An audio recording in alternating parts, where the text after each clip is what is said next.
Hi, I'm AJ and welcome to my craft room.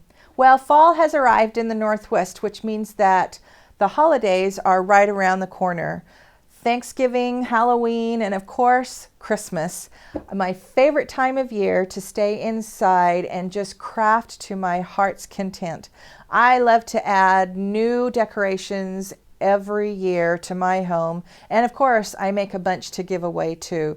Cost effective, personalized, and just very enjoyable for me. So in this video I'm going to show you how to make these adorable little lighted holiday jars that you can make for really any holiday throughout the year. So these make wonderful additions to line your driveway with, or stick by your front door, or even on your mantle. Wherever you want to put them, it's just going to add so much to your Christmas or holiday displays. So I'm excited to share this craft with you. So let's get making lighted holiday jars.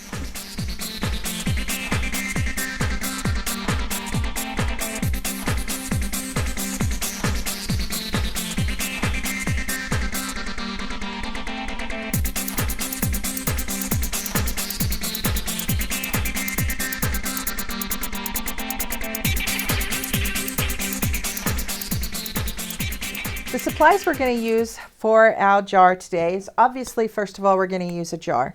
This is a wide mouth canning jar. You can use a regular mouth, you can use the quart size, which I've got today, or you can use a pint size if you want to make it smaller. If you don't have canning jars or don't have access to canning jars, you can use a jar that you've got in your pantry, like a salsa jar or a marinara jar or something that you've bought at the store. The lids are going to be a much heavier metal, which means that in order to get a small hole in them to pull the wire for the lights out of them, you're going to need to use a drill. But I'll talk a little bit more about that when we get to that part of the project. But you can experiment with all kinds of jars and have a variety, and that will make a really nice display. I'm going to use black spray paint to paint the top of my jar to use on here. It's black. A spray paint covers it so much better than craft paint, and it takes about the same time to dry, if not a little bit quicker. So I'm just going to use some spray paint for this. Then I've just got scissors to cut my hole in the top. And then the outside of my jar, I'm going to use regular old craft paint that you just buy at Walmart or at the craft store. This is a water-based paint, so obviously for me, I'm going to keep my jar inside. So if you want to have your jar outside and make a bunch of them and run them down your driveway or put them by your front door or something like that, you'll need to use an oil-based paint. And oil-based paint is a little bit more expensive, and you actually have to cure it. And most of the time you just put it in the oven for half an hour, or you let it cure for so many days. But there are instructions on the bottles when you purchase those, so they're pretty straightforward. But for me, I'm going to keep this inside, so I'm just using regular craft paint. And I'm using orange because I'm going to make a jack-o'-lantern for Halloween to go with my scarecrow for Thanksgiving and my snowman for Christmas. And then I'm going to use an orangey color for the base, and then of course the eyes, nose, and mouth I'm going to do in black. And I'm just going to use a small paintbrush to draw on the face. If you're scared of painting, you can always use a permanent marker. That would be fine too. And I'm just going to use a sponge to put on the base coat of orange, and I'll show you how to do that. Then I'm going to use some lights to put inside. Now these lights are just a standard string of 20 Christmas lights that you can buy for 79 cents, you know, at Christmas time. You don't have to use corded lights that you need to plug in to electricity. You could use battery operated lights. You could even put in candles and light them and have them glow that way. You could use any size candle. You could even use the LED candles that are battery operated. So you've got a whole bunch of choices for how to light the inside of your candle. And then I've got some ribbon that I'm just going to use as a decoration on the outside make a bow on the outside. And then to top it off, I'm going to put a little handle, little hat kind of stem maybe for a jack-o'-lantern on the top of my jar. And I'm going to paint this the same color as the lid and then just glue it on. Now the reason I'm doing that is because I want to hide just a little bit the hole that I've cut inside the lid and the cord so that it's not quite so obvious. Plus, you know, the little snowman looks good with a little red hat on top. So I'm just going to use any kind of wood embellishment that you have. I mean, I just buy these in great big packages and then use them. You know, they last a couple of years because, you know, you don't use them very often. So that's what I'm going to put on the top. But if you wanted to do an Easter jar, you could put little felt ears or something up there. That would be great too. So let's get making our lighted holiday jars. Okay, so we're just going to go ahead and spray paint our lid. Again, if you're using a canning jar, you're going to have two pieces to your lid. Make sure you spray paint both of those. And I've just got this old piece of cardboard. And the great thing about this cardboard is it's kind of slightly bowl shaped, which means I can just spin it on my table and it makes it really easy to spray paint because I've kind of made myself a little lazy Susan up here. So I'm just going to make sure that my room is well ventilated if I'm going to spray inside. It's best to do it in an open area. And so I don't want any drips when I spray paint. I'm going to start moving the spray can before I push down on it because I don't want drips to clump on my lid. So I'm just moving the can and spraying my lid. And you're really only going to need one coat. Just make sure it's a nice coat. You've covered it completely. And that's it. So our jar is done. I just need to let it dry for a few minutes. Okay, so now I'm ready to paint my jar. So the lid's drying. So while it dries, I'm going to do this one. So I've just got a standard jar, put it on a piece of cardboard or something to protect your table. And I'm going to use a sponge to apply the paint. And that gives it just kind of a, I don't even know what you want to call it, but kind of a mottled look to it so that it's not a thick covering of paint. It's just kind of dabbed on. And I'm just using a cheap old dish sponge that, as you can see, is already cut in half. And I'm just going to cut off a piece. And I'm going to actually just cut this in take a quarter off it because I really just want the side of the sponge to dab on and just a piece big enough to hold onto the sponge. So I can save this for another project. So I want to make sure that my sponge is wet but not dripping wet. So get it wet, wring it out really well, and then we're ready to apply the paint. Okay, so my sponge is wet but not dripping wet, and so it's nice and pliable. And I'm just going to go ahead, take one side, dab it with paint, and just start dabbing it onto the jar. Now I want to make sure that the jar is covered completely by the dabbing, but that it's not so that you can't see through it. I mean, I want little, you know, I want you to be able to see the light through it when it shines. So I'm just going through and just dabbing all over. And if you have a spot where your first couple of dabs after you put paint on is a little thicker, then you just go back through and dab over the top and it will even it out. And I want to make sure that it's pretty even as I go through this.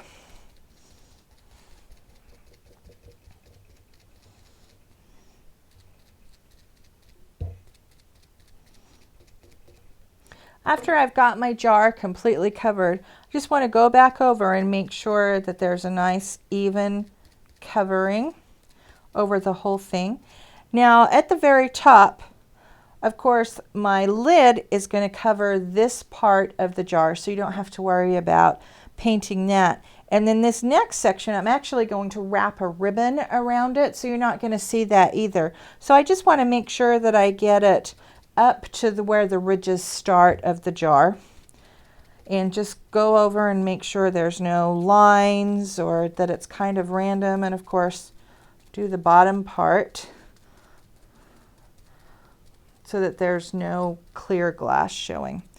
And then you're just going to let it sit for a little bit and let it dry, because you don't want to start putting another coat of paint on top of it, especially when you're going to use a different color paint, until it's completely dry, or you're going to smudge your colors and this bottom coat or bottom color is going to run and it's not going to look very pretty. So you want to make sure this is nice and dry. So we're just going to leave it for, you know, depending on how warm it is when you do this, you know, an hour or so, and let it dry. And then we'll move on to drawing on the face.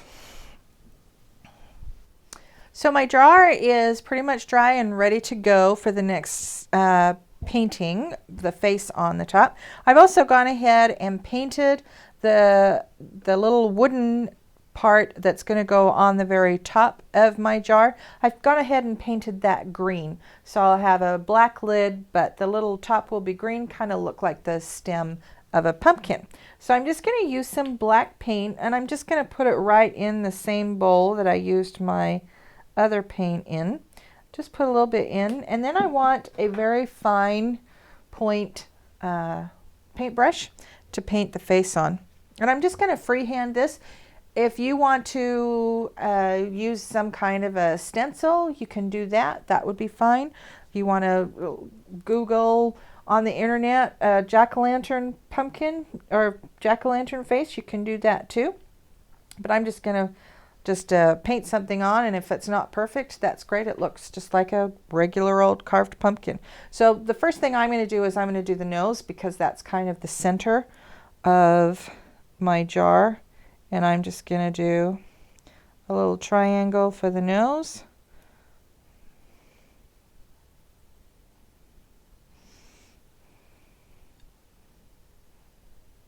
And again, it doesn't have to be perfect. In fact, it's kind of better if it's not. And now I'm going to do the eyes. I'm going to do 2 triangles for the eyes.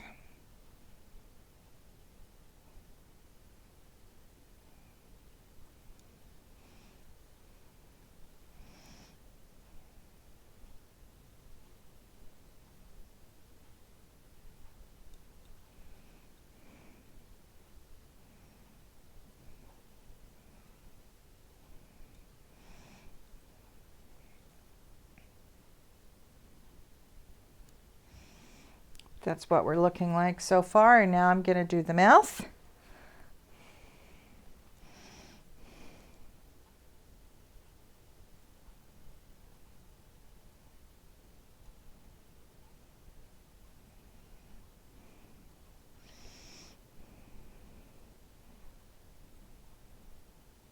You want to make sure that you keep plenty of paint on your paintbrush when you're painting. Leave a nice thick coat on there.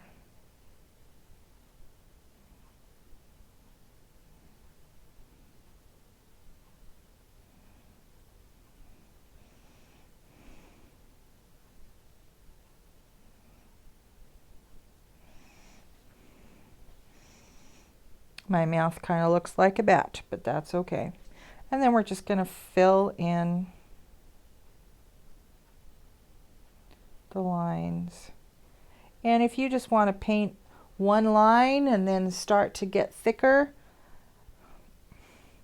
to do your mouth, that's fine too. Anything that works for you is great. And I am certainly no artist. I have difficulty drawing stick figures,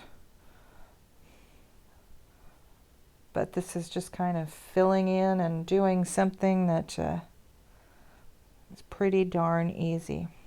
Now for my snowman that I did that's behind me, I actually used the end of a foam brush to do the mouth. And I just used one of these little foam brushes to do the eyes. I didn't even freehand the circles. So just find something in your house that you can use to make perfect circles with, and that works too. All about getting creative.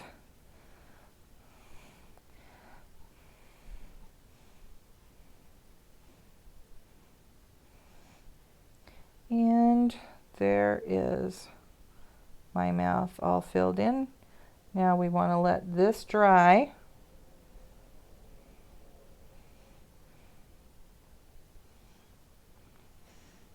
Just for a little bit before we go on to the next stage. Okay, now we're ready to fill our jar with lights. Now, my little lid right here is going to cover the top of the jar completely. So I just want to put a little hole in it so that the string for the lights, the cord, can come out. So these little lids, really, you can just use scissors, and I'm just going to cut a small opening in it. Now, if you have little kids in your house, or you have kids that are going to have access to this pumpkin or this jar, you're going to want to sand down these edges because that's sharp if you're going to have kids anywhere near it. If you're going to put it up on a mantle where the kids aren't going to get to it, then you don't have to worry about it. But once you cut this metal, those are sharp edges, so you want to be careful with that.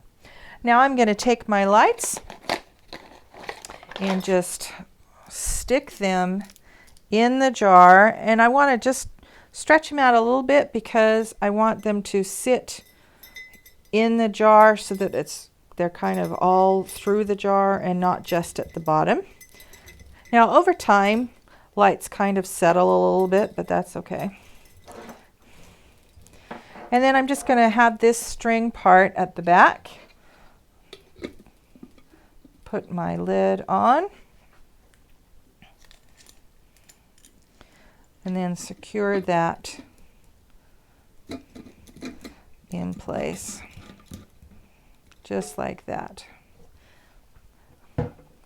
And our lights are on. Now I'm just going to put a little bow around the top of my jar. I found this cute little ribbon. It's just kind of got some Halloween colors to it.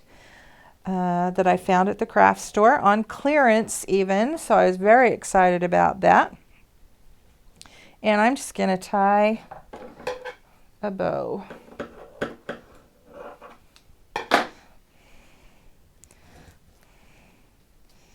Doesn't have to be anything fancy at all.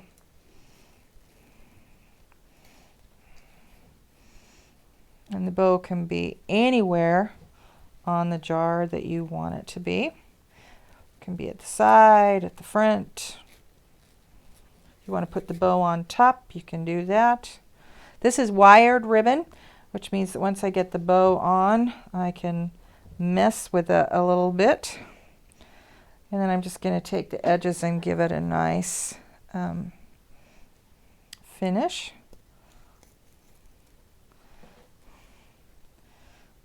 Because this is wired ribbon, don't use your really good scissors on this. You'll kill it with the wire, cutting the wire, but regular scissors work just fine.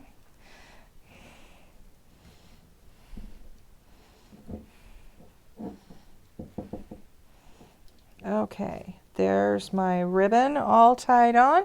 Now I'm just going to use a tiny bit of tacky glue, craft glue, to put my little stem on, and you can certainly use hot glue if you want to get out your glue gun. For this little project, I'm just going to put this on and let it sit, and it will dry just fine. Just put that right in the middle. And there you have your lighted holiday jar. I love these. As I said earlier, you could make an Easter jar and do it all in pink, and put little felt ears on it. It would be so cute. You can do a St. Patrick's jar and turn the green into turn the top into a leprechaun or anything. I mean, you can figure out any holiday and design a jar around that specific holiday. They're super flexible like that. You can make them into anything. So once you have once you have the design down and how to actually do it, you can make anything you want. I hope you have a great time making lighted holiday jars. I hope you make one for Halloween, Thanksgiving, and Christmas, and make 3 more to give away as gifts. Your friends will love you for it. Anyway, I hope you have fun making these lighted holiday jars, and I'll see you next time at AJ's Craft Room.